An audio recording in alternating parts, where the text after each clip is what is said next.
Yes, people, how's it going? Welcome back to another video on the channel. I'm Josh, aka the Cop Tribunal, and today we're going to be talking about the good, the bad, and the ugly of the Curtis Jones to Inter Milan move. I was trying out a new intro, so let me know what you guys think of it down in the comment section below. If you like it, I'll keep it on. If not, I'll keep the old one still. I spoke about Curtis Jones earlier on a live stream, and I'm sure people are probably already sick of us talking about it as content creators. But I think now that I've had some time to sit down and think about it, and I've come up with a list of different pros and cons of what it means for Liverpool, what it means for the player, how it affects us, um, why it isn't all bad, but why there are certain aspects that we should be worried about, especially for the squad. So, people, please do smash the like button, subscribe, and comment on the video as well. And turn the notification bell on if you haven't already. We're on the road to 600 subscribers. It's been a very busy day today, I'll be totally honest with people. Woke up this morning, went and picked up some new frames, which are looking saucy, if I do say so myself. Um, then did 4 shows in like 5-6 hours, 3 on my channel, and went on Dean's channel as well. Now I'm filming another 2 videos tonight, including this one. So it's a very busy day, people, but I want to get as much content out for you guys as possible. So hopefully you guys appreciate it.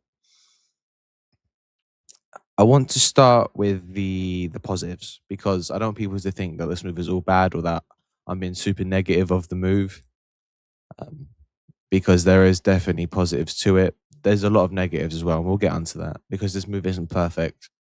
There is stuff we need to talk about and address what it means to the club. But I'll start with the good. Look, £30 million for a fringe starting midfielder who's on the last year of his contract isn't awful. It's better than losing him for nothing. I've said that I would rather sell him this summer and get a fee for him than lose him for free. It's look, 30 million in this market isn't a lot. We should be asking for more money. He should be worth more than that, even if he is on a year left on his contract. But 30 million is money that can be reinvested in the squad.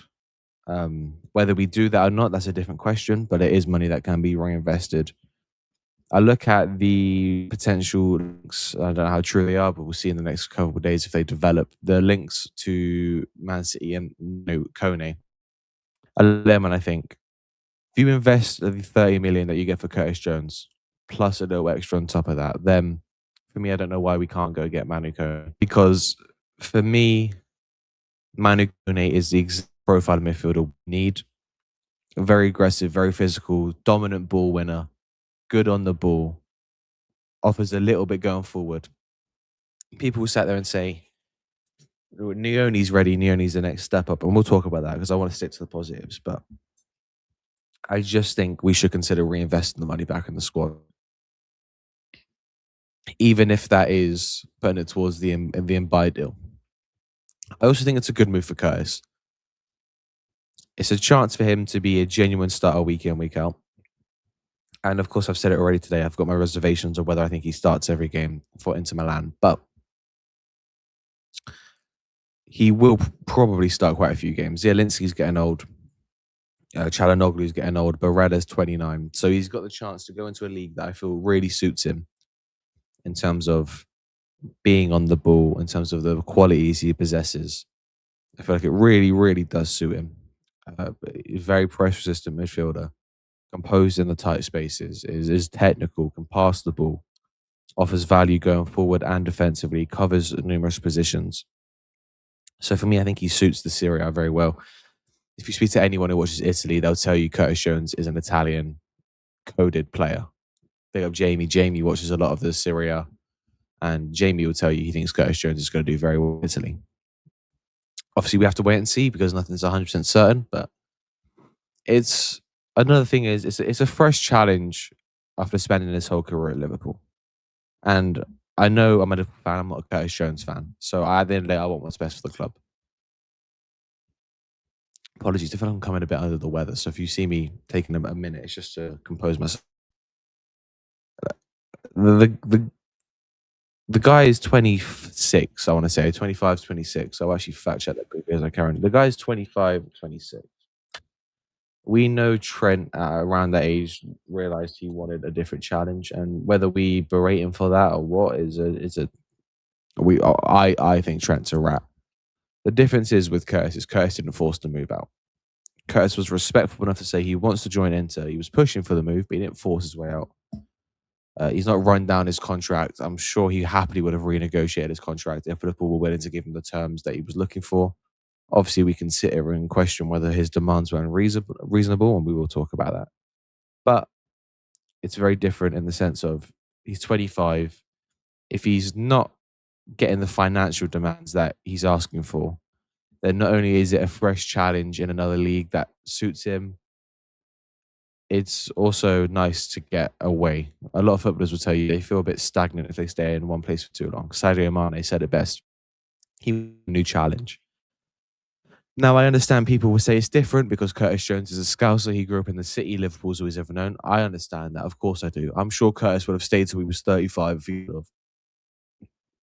Apologies. I don't know what's going on with me today. But there is also a silver lining for Curtis going to Inter Milan in terms of it's a beautiful city.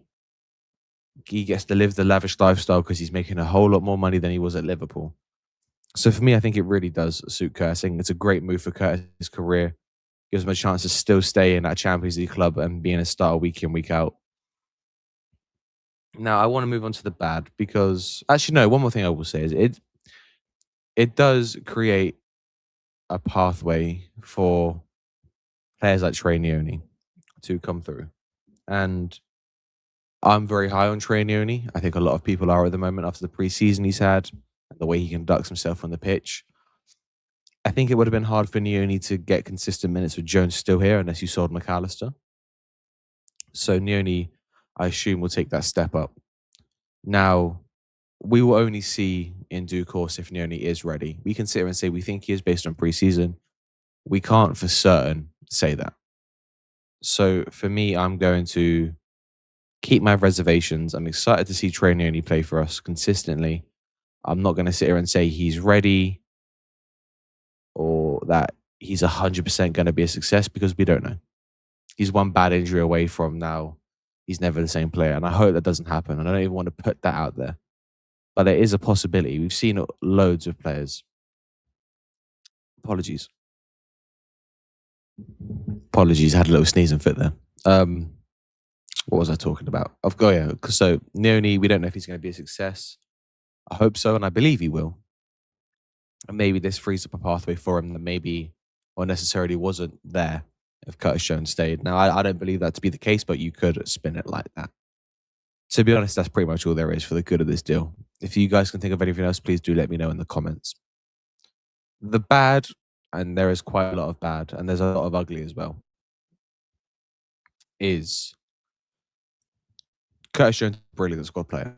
Whether you like him or not, whether you think he's good enough to start, he's definitely good enough to be a rotation option. Now, we can sit here and argue that he doesn't want to be a rotation option, and I 100% hear, but I'm just providing the facts. He is a very good option off the bench. Can cover the 6, the double pivot, the 8, even do a 10, can cover right back. For me, a player like that is invaluable to a team, especially a team in transition. It's a shame that we're seeing him go. Honestly, it is. I am disappointed that we're letting Curtis Jones go. Another thing is as well, 30 million still feels too low. Now, I know I sat there and I said 30 million for a player on a year left his contract. I'd rather that than nothing, and I would. But for a player like this, who for me isn't miles away from a player like Elliot Anderson, and I know Anderson had quite a few years left on his contract, so you're obviously not going to get the same price for him. But I look at a lot of players that still leave in the last year of the contract, and you're getting 40, 50, 55, 60 even million for them. Me, Curtis Jones is a player who, if he had 3 or 4 years left on his contract, on a minimum is leaving for 70 million. I think he's that good at his best. And to lose him for 30 million, it feels a bit of a kick in the face. Inter have kind of taken the piss this summer. And it feels weird because it's very... I don't even know how much more it is than their original offer that we turned down to. So it makes me think, are we desperate to get rid of him? Was the row between Soboslai and Simicas and Jones Was that really resolved, or were they desperate to get him gone because there was a bit of tension between the clubs, or sorry, between the players at the club? That's another way you can look at it. Obviously, we don't know. It looked like they were being all friendly, buddy buddy in training, so that wasn't an issue. It seemed like Liverpool were very quickly willing to sell Curtis Jones, even though at the start of the summer they asked for a lot more. The negative is, well, is that we've lost another Scouser. Now, people can say, well, it doesn't really matter if we have Scousers in the team because it's a team sport, and just because we have a Scouser in the team doesn't mean we can't succeed. I agree. I think it's always good to have representation from the city that you play in. And I know not a lot of clubs do anymore. I understand that, but Liverpool aren't a lot of clubs. As long as I can remember, Liverpool have had a Scouser in the team. Maybe the last period we didn't was 2015, and then 20, but that was only, I think, a year because Trent came in 2016. So it was only really a year we didn't have a Scouser for. Now we've lost 3 Scousers in the space of a year. We lost Quansah and Trent last summer, and now a year later we've lost Curtis Jones. There was no Scousers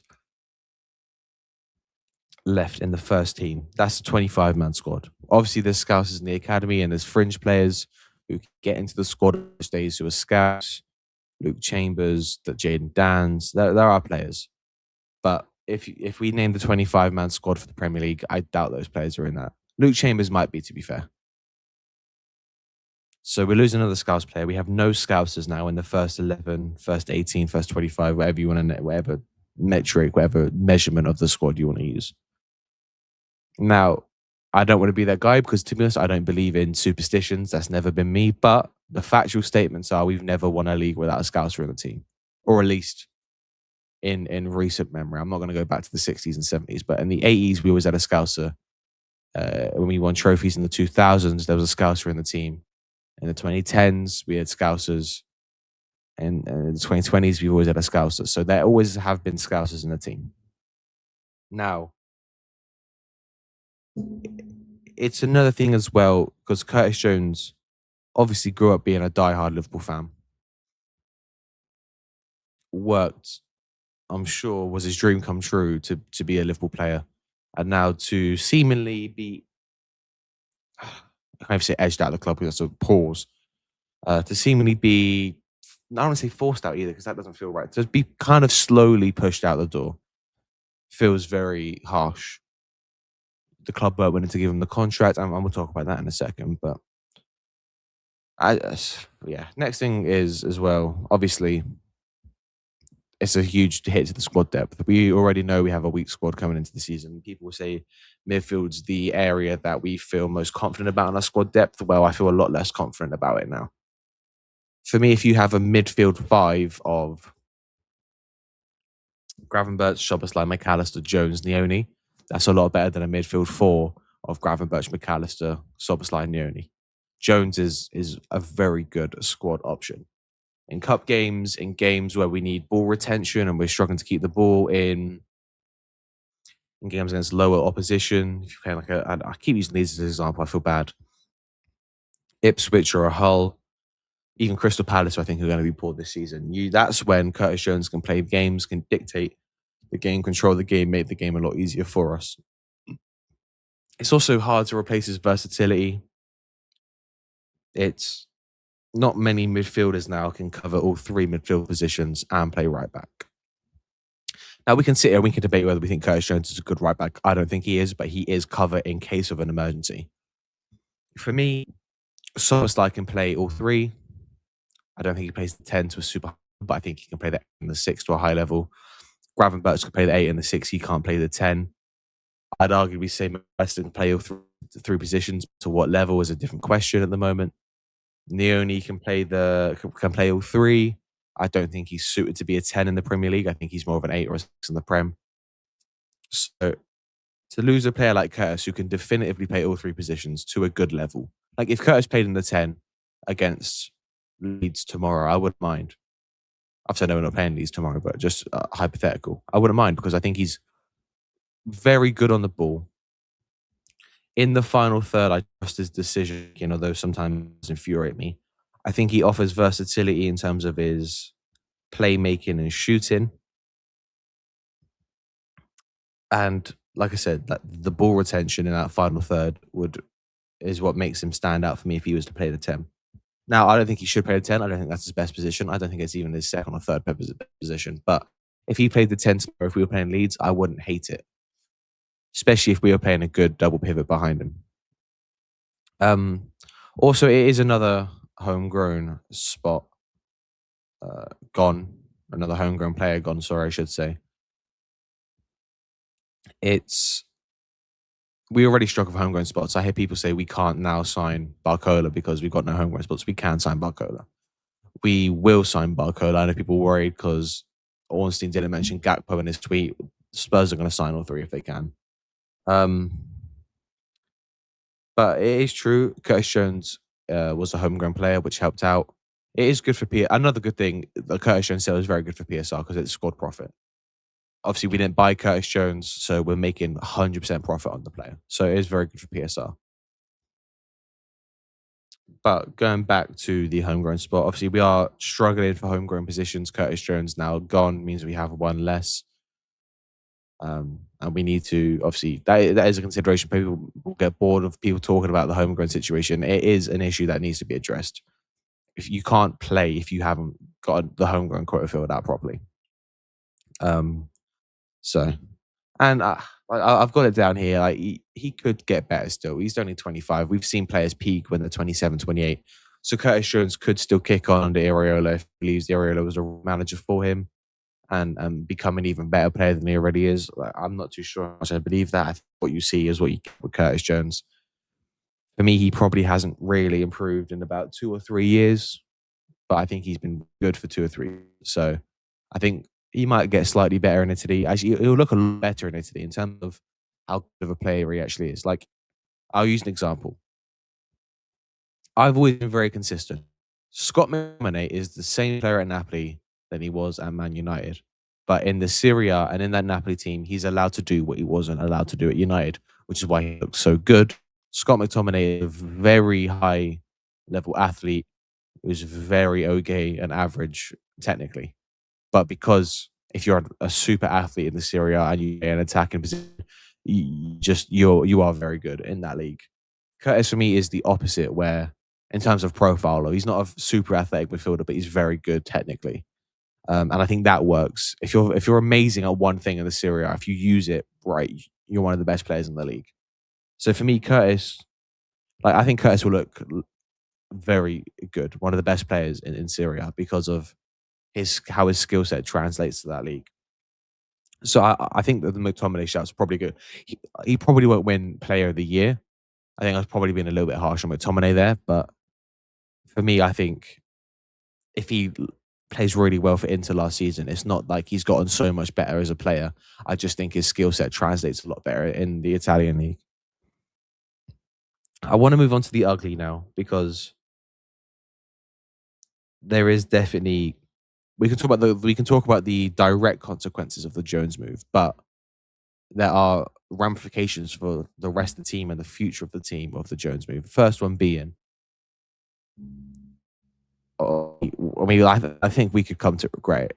If he becomes a top midfielder into his skill set translates in 3 or 4 years' time, he's 28, 29, and another big team comes in for him, then they're getting a player who we should have kept that we didn't because we weren't willing to meet his wage demands. It also sets a precedent at the club for a lot of players that unless you're starting in this team, which Gakpo was, which Gravenberch was, which is why they got the huge contracts, you're not going to get anywhere near as much money. And I'm not saying players should. I'm saying Curtis.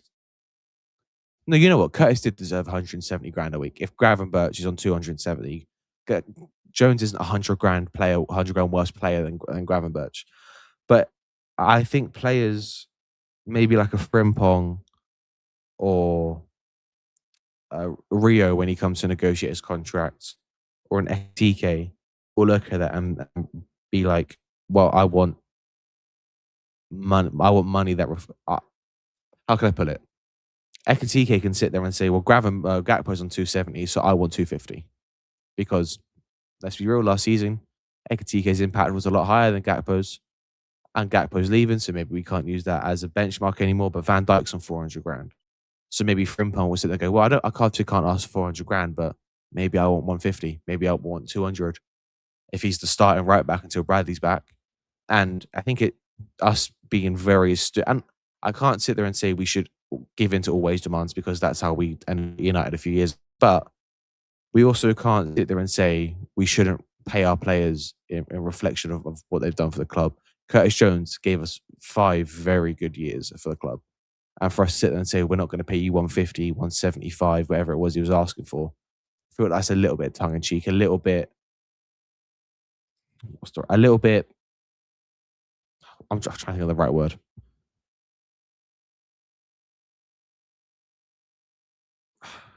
Patronizing. It is almost patronizing because I think the club believed he probably would have signed for whatever. If they offered him 120, he'd sign for 120. Curtis didn't. So I think that's and I'm not saying it will be an issue because I think we've got a lot of very humble players, players who are happy to be at Liverpool. So maybe it won't be an issue, but it could be. Again, all the negative points I'm bringing up are stuff that could happen. I'm not saying they will happen.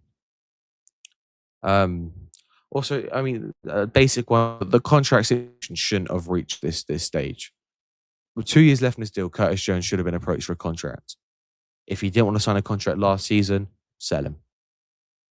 I'm sorry, I'm at that stage now where there is no player at this football club outside of Van Dijk and Alisson because they're coming towards the end of their careers. Where if you're in your prime or you're approaching the prime of your career and you've got 2 years left in your deal and you don't want to sign a contract that summer that you got 2 years left, you're gone. I don't care who you are.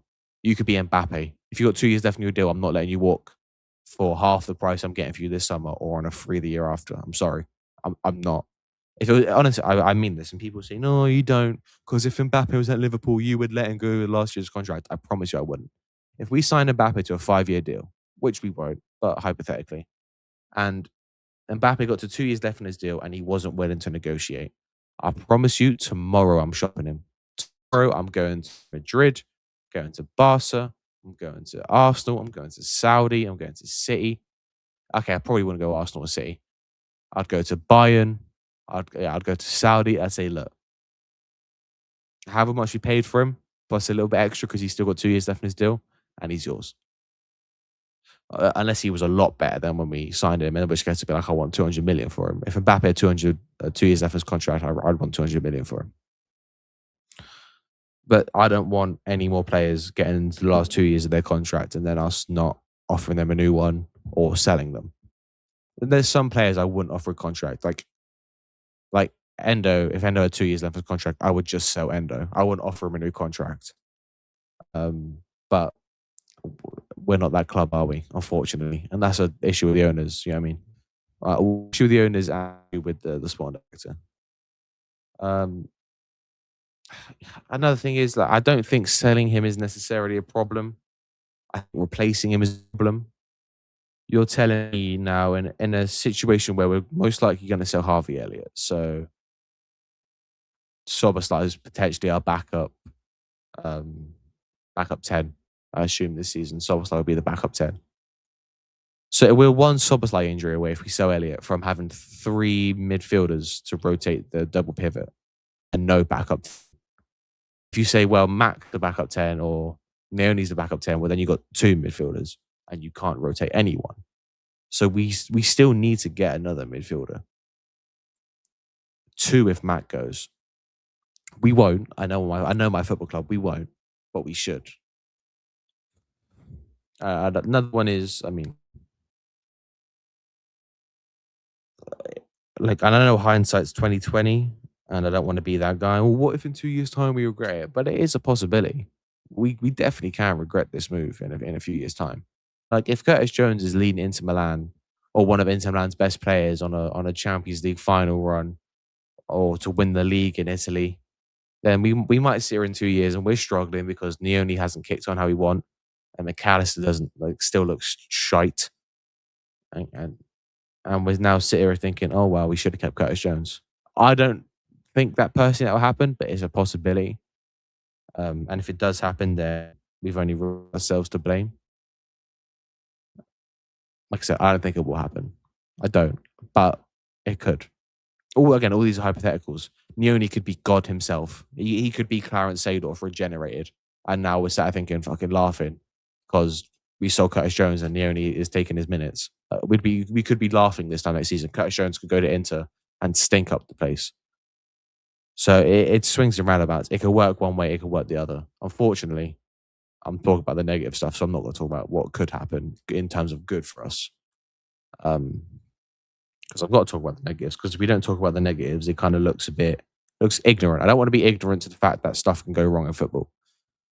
I know I got called negative earlier today on Dean's channel, big up Dean, by some of the chat and by the panel. I know obviously they're kidding, but I think a lot of people are being hyper positive, hyper optimistic. And I understand being optimistic. I'm optimistic for the season. But I'm also not going to sit here and deny the possibility of stuff going wrong. We can get injuries. Players can not kick on. Wirtz and Isak might not have amazing seasons. Barcola might not be that guy. Rio might not be good on the right wing. You know what I mean? So stuff can go wrong. I don't think it will, and I hope it doesn't, but stuff can go wrong. Unfortunately, it's football. Anything happens. Anyways, look, there's a couple questions I want to ask you guys as well, so please do let me know your answers in the chat. I've written down some questions here, and I'm sure I'll have 0 comments in this video. But if you guys do get to this point, please do answer the questions. I've got 6 questions here. 6 to 7 questions here. Now, you guys don't have to answer all of them, but please do answer a couple if you can in the comments. Is 30 million actually good business for Liverpool? Should Liverpool have offered him a new deal? Is Jones good enough to start regularly for Inter Milan? Will Liverpool regret selling him? Who replaces his minutes, whether that's Nioni or a signing? And how important is it to have scouts in the Liverpool squad? Those are my questions for you guys. If you're watching the video, please do let me know. If there's any of them you feel strongly on, just you can just answer that one. If you want to answer all of them, feel free. I might put the questions in the comments so you guys can see them as well. This video is going to go up tonight. I'm going to put 4 videos out on one day, plus 2 shorts. I'm putting 6 videos out today, which is crazy. And then I'm going to film another one after this, which is going to go out tomorrow morning. I'm on Judge Mo's channel tomorrow morning, 10:30. I've got a show probably about 2 or 3 o'clock on my channel, on top of a video going out at 12 tomorrow. Oh, fucking indigestion. Jesus Christ, heartburns getting me. They're trying to kill me off chat. Chat, YouTube. I might, obviously, it's Vibes Day tomorrow, so keen eye for that one. LFC Focus show as well. So another busy day tomorrow. Going to be another 2 videos minimum tomorrow, plus shorts, plus Judge Mo, plus LFC Focus show, plus Vibes. So it could be up to 7 pieces of content you'll see me on tomorrow, which is crazy, guys. I don't want to brag, toot my own horn, because as at the start, I'm loving it. So I'm not complaining. But I'm putting a lot of content out. So hopefully you guys enjoy it. And hopefully if you're new and this is your first time seeing me, this has reached you and you've enjoyed the video, and you would consider subscribing, liking the video, commenting, turning on the notification bell as well, so you never miss an upload or a live stream. But people, I'm going to end this here. The good, the bad, the ugly of Curtis Jones to Inter Milan. Whether we like it or not, the deal is now done. So please do let me know your thoughts, your final verdict in the comment section down below. People, have a lovely morning, evening, or afternoon, wherever you're watching. It's been my pleasure as always. Catch you on the flip side. Peace.